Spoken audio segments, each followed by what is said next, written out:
time stops for no one.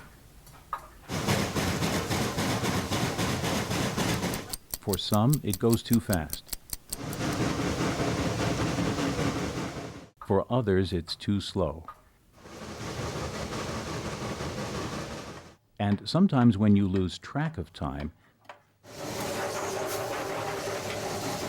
you can never get it back.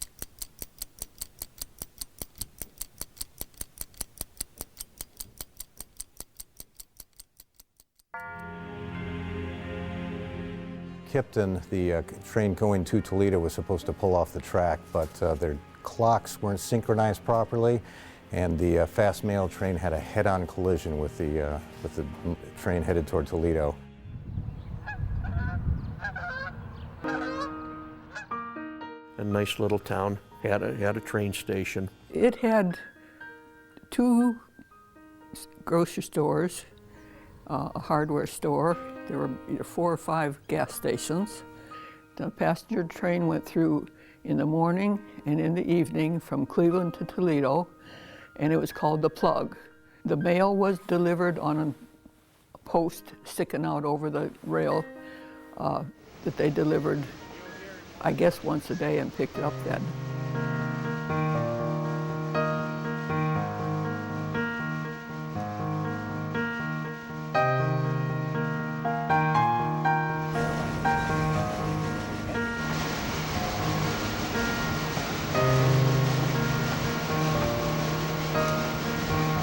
The westbound train, number 21, which is also called the Toledo Express, he had orders to stop at Kipton, the eastbound fast mail by. And typically the eastbound fast mail never slowed for Kipton at all. It just went barreling on through. The fast mail was going at full speed, and the collision was so intense that 6 postal clerks and 2 engineers died on impact. Killed both the engineers, so nobody really knows what was going on in their heads. And unfortunately, collapsed first couple of cars on themselves, and the mail clerks inside, they really didn't have a chance. They probably didn't even know it was coming.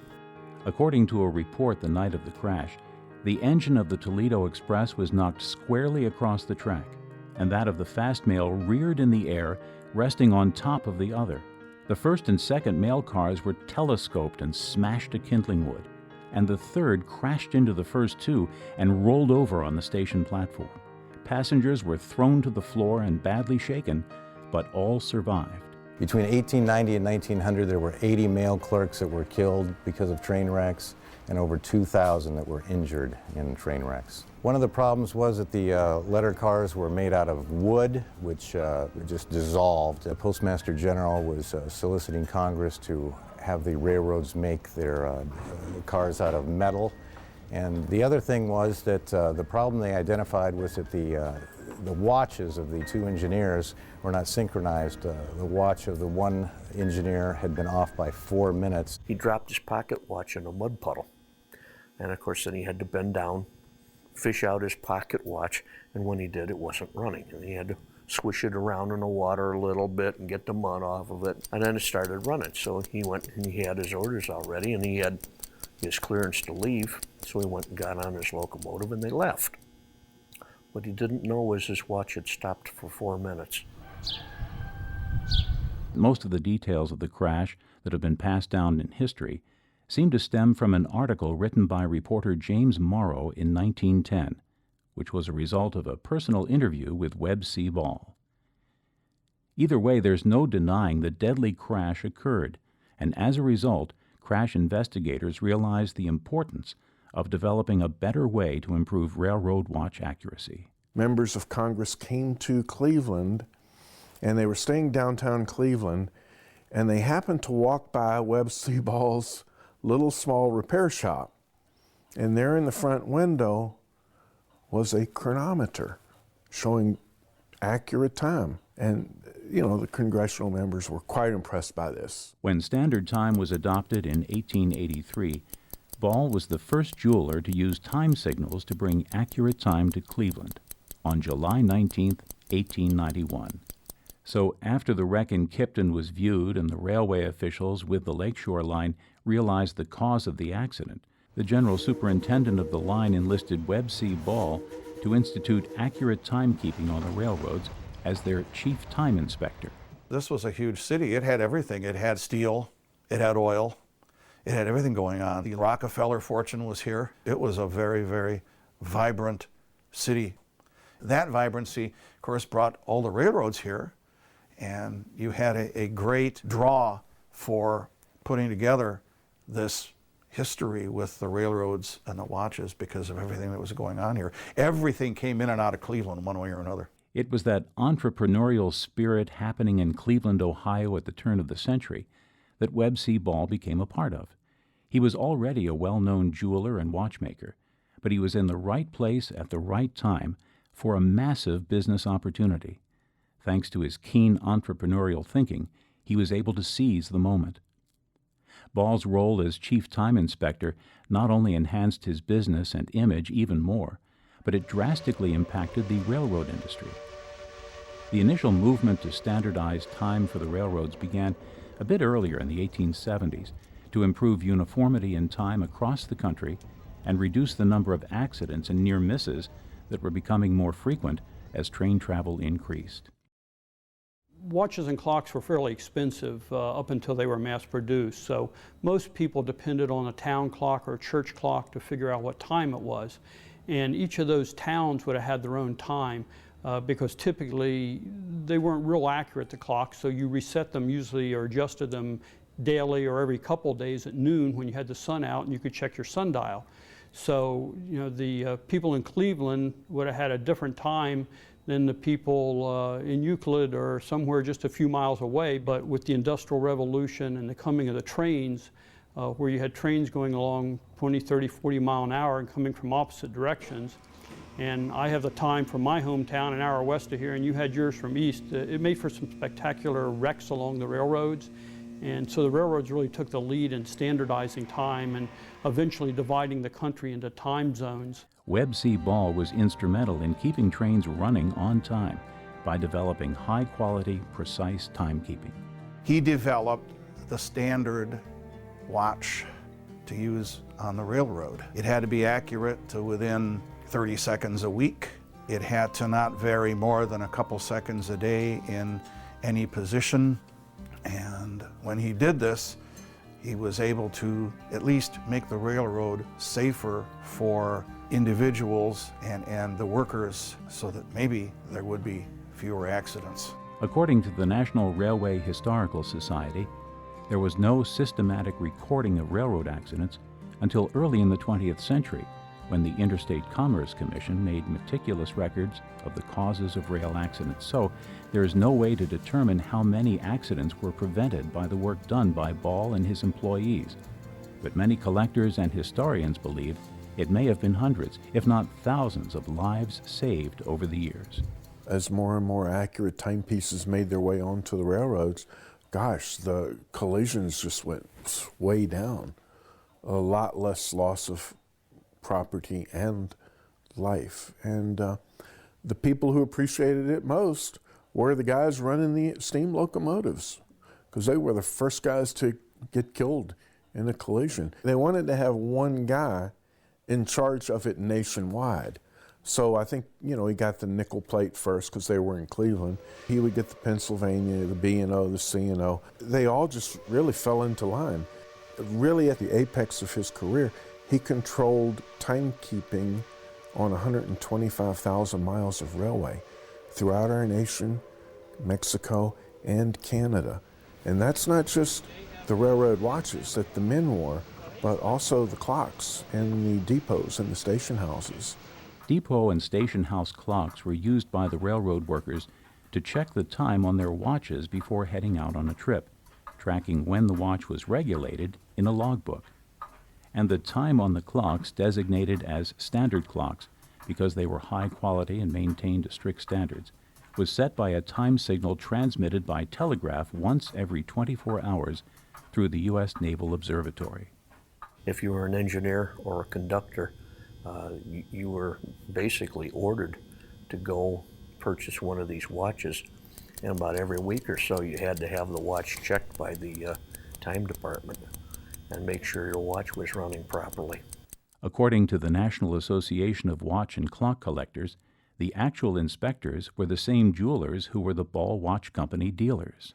And we're talking railroad men when they bought like a 21 jewel Hamilton Ball watch, we're talking about 3-4 months salary for them. They had to buy them over time. It was a tremendous expenditure for these guys. So who was Webster Clay Ball? He was born on October 6, 1847, on a farm near the small town of Fredericktown, Ohio. He was a true entrepreneur, started off as a watchmaker. He actually worked for the Duber Hampton, and Webb C. Ball worked for him for about 5 years, selling watch cases to all the jewelers across the country. And I think that's what got Webb C. Ball the connections that later really helped him in establishing watch inspectors throughout the nation.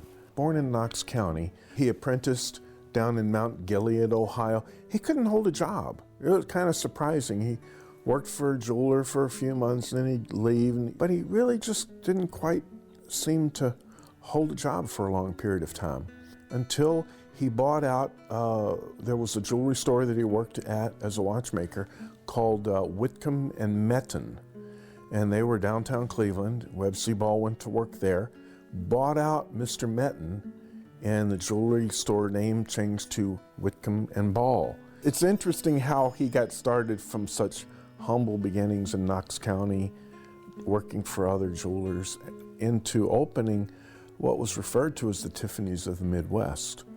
The Webb C. Ball Company began in 1881 at Superior Avenue and Seneca, now West 3rd, in downtown Cleveland, consisting of 2 showcases and a workbench.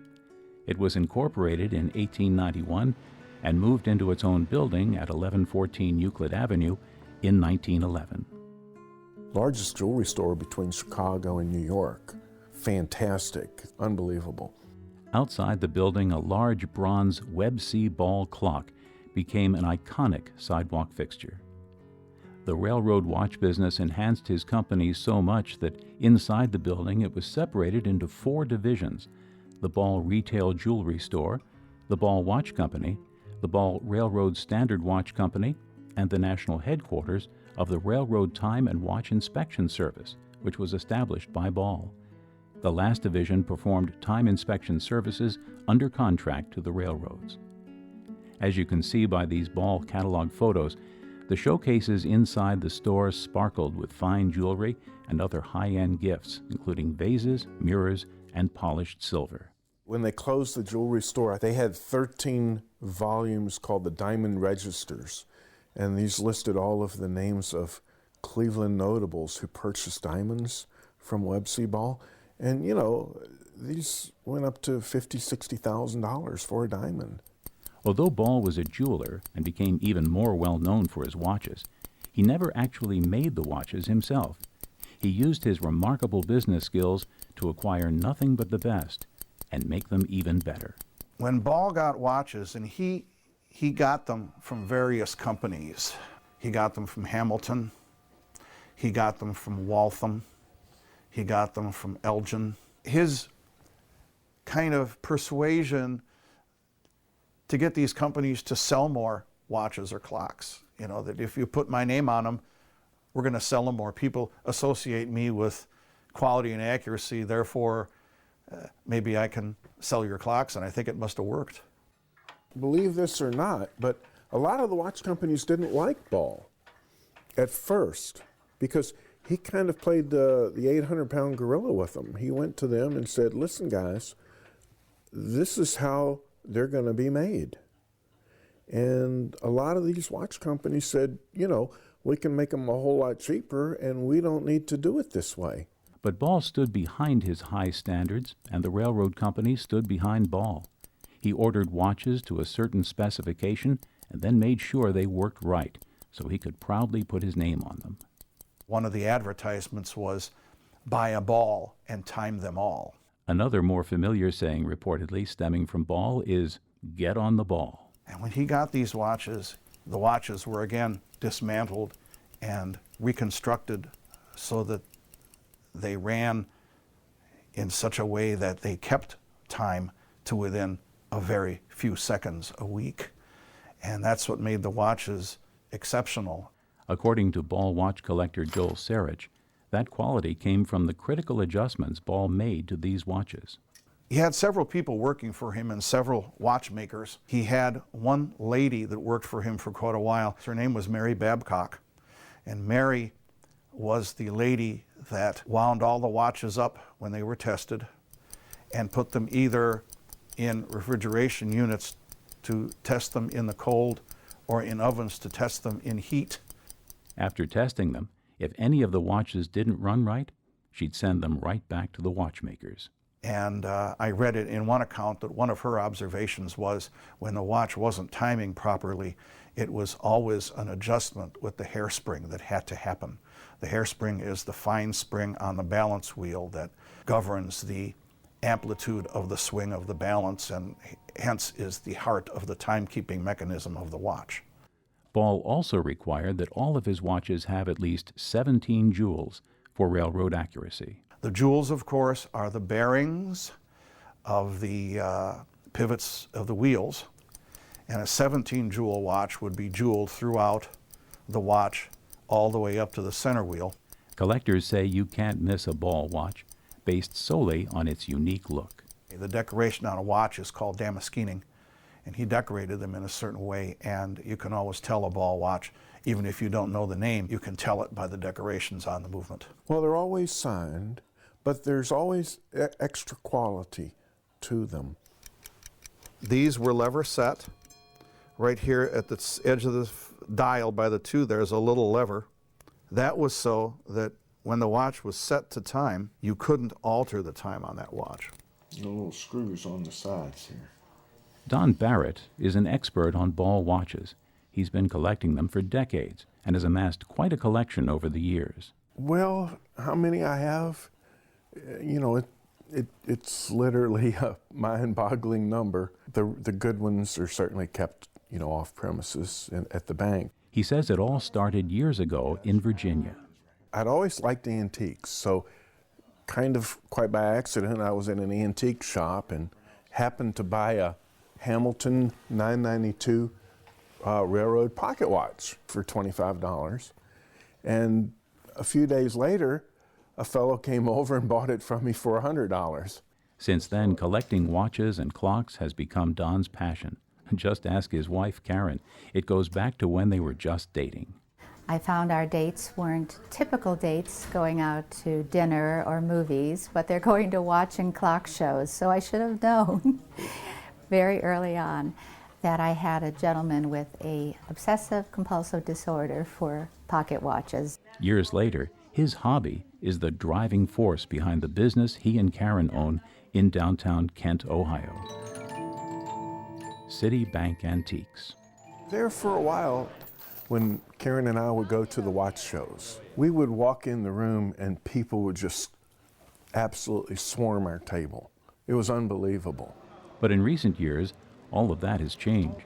With the advent of eBay, you know, all of the people who had grandfather's pocket watch in their drawer and didn't know what it was worth, you know, and maybe they would have sold it to the local jeweler for $100, and the local jeweler sold it to a picker for $300, and the picker took it to a watch show and sold it for $1,000. That's all been eliminated now. These watches are just a peek at some of Don's large personal collection. Well, this is a pocket watch, of course, with the railroad logo on the dial. That's a full-color steam locomotive. In the second bit, you have the letters BLE, which stands for Brotherhood of Locomotive Engineers. Don also has a number of rare clocks in his collection that hung in train depots, and one extra special watch with quite a story behind it. So the very first Webb C Ball watch made by Hamilton is in my pocket.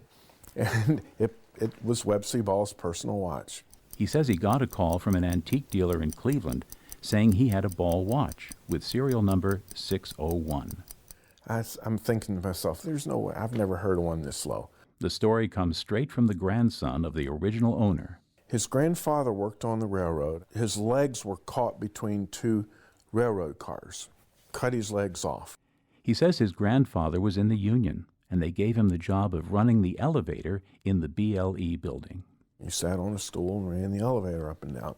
Well, Webb C. Ball was getting in with the railroads, so he was making really quite often visits to the BLE building in Cleveland. And over the years, he became very good friends with the fellow who ran the elevator, such that at the end of the day, when the fellow who ran the elevator was scheduled to retire, pulled the watch out of his vest and gave it to him as a retirement gift. It was Webb C. Ball's personal watch, the very first Ball watch made. I found one that I liked. Don is certainly not alone in his passion for watch and clock collecting. Steve Humphrey is the executive director of the National Association of Watch and Clock Collectors. The organization started in 1943, so we're coming up close to our 75th anniversary. We have 15,000 members in 50 countries around the world. We have about 150 chapters. We have one of our stronger chapters here in the Cleveland area. David Lima, the chair of the regional meeting held at Lakeland Community College in Kirtland, Ohio, says this is their largest meeting each year, and people travel quite a distance to be here. This is the group's fourth year inviting the public to the event. Partly our reason for wanting the public involved, besides to educate them about this particular area of collecting, has to do with socializing. We're an older group, I would say, for the most part, but in the digital age, mechanical watches and mechanical clocks aren't the thing that younger people tend to be interested in. 26-year-old Christopher J. Geigerich is helping to increase membership. He joined 3 years ago and is one of the group's youngest collectors.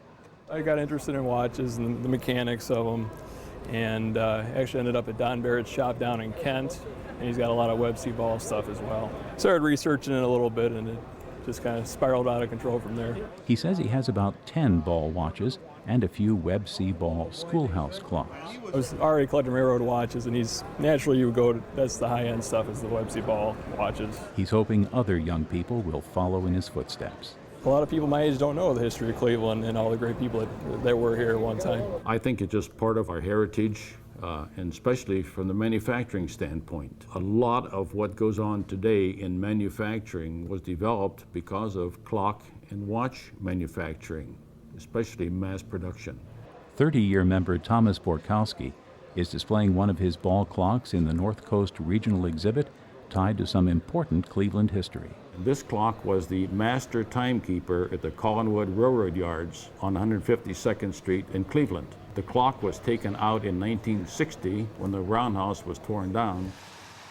Nearly a decade ago, James Wagner, president of the Fredericktown Area Historical Society, was also interested in relocating an iconic clock and preserving a piece of history. He wanted to move the one that stood in front of the Webb C. Ball building in downtown Cleveland to Fredericktown, where Ball was born. He was told the clock may be scrapped during the widening process on Euclid Avenue, so after learning that First Merit Bank in Cleveland owned the clock, he approached them about buying it. They told us who owned the building, so we negotiated a deal with him. James says they literally picked the clock up right off the street, laid it on the bed of a truck, and drove to Fredericktown. Sad thing. It's a very sad thing for Cleveland that it happened, because the clock up on Euclid Avenue, where 50,000 people a day go by, would have been great, standing in front of the old original store building. Even without the clock, many Clevelanders remember the great store that once stood there. It was so successful, Ball decided to branch out to Chicago in 1918, establishing the Norris Allister Ball Company and making his son president. It became the largest wholesale distributor of standard railroad watches in America. Just a few years later, Webb C. Ball passed away on March 6, 1922, at the age of 74. He's buried in Cleveland's Lakeview Cemetery, among many of the city's other entrepreneurial greats. His company operated for 4 more decades after his death, until closing in 1962, a time when a number of downtown Cleveland businesses were also closing their doors. The Ball watch name has resurfaced in recent years by a Florida-based company unrelated to Ball's descendants. Nearly 100 years after his death, Webb C. Ball's legacy lives on literally and figuratively in the pockets of generations to come. Depending on the watch I'm holding, I feel that, you know, maybe who held this watch, maybe who used it at one time. And certainly remembering the man behind its creation. Ball set an incredibly high standard for quality and precise timekeeping on the railroads, and that much-needed accuracy and uniformity has not only saved lives, but has contributed to our country's growth and expansion, improving the safety of transportation in the United States.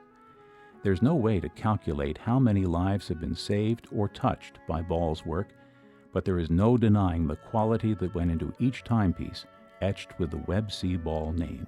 I think he was probably one of the single most important people in the history of watchmaking, at least in this country as far as railroad accurate watches is concerned. A century or so later, his watches and clocks are still ticking away, tangible reminders of a rich period of Cleveland history and a pivotal time for the railroad watch industry, keeping those lucky enough to own one forever on the ball.